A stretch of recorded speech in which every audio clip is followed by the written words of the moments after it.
بعضو خلکو په ذهن کې د طلاق ولا وسوسې راځي. نو د دې متعلق یو درې مختصرې خبرې کوم.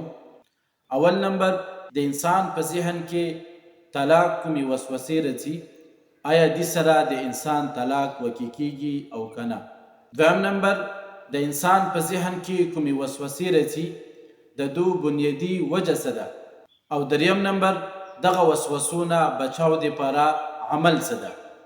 اول نمبر، د انسان په ذهن کې طلاق ولا کومې وسوسې راځي او کومې خبرې د انسان په ذهن کې تویږي طلاق متعلق، دغه خبرې د انسان په خولې باندې نه وي راوتلي، نو هغه وخته پورې د انسان طلاق نه وکې کیږي. دویم نمبر، انسان ته طلاق ولا وسوسې راځي د دو بنیادی وجه څه ده. نبی پاک صلی الله علیه وسلم فرمای صدا یو شیطان ده دا سیم په نامې. نو کله هم ښځه او خاوند دا خپل منځ کې آمنې سامنې شي، نو په دغه ټیم کې دغه شیطان دا سیم په نامې دا راځي د ښځې او خاوند په منځ کې دغه وسوسې اچوي او د ښځې او خاوند په منځ کې اختلافاتو دپاره خپل عمل کوي.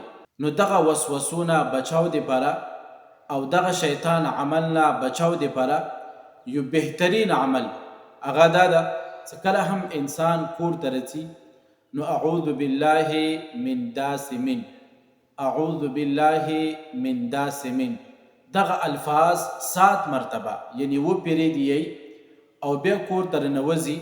یا همدارنګه زنانه هغه دغه الفاظ یې چې کله خاوند ګوري، نو دو منځ کې دغه دسم په نامې کوم شیطان ده دا به په دغه الفاظو ویلو سره الله تعالی ښځه او خاوند د شیطان عمل نه بچ ساتي او د دوی منځ کې اختلافاتو دپاره شیطان کوم عمل کوي هغې نه به هم بچ ساتي.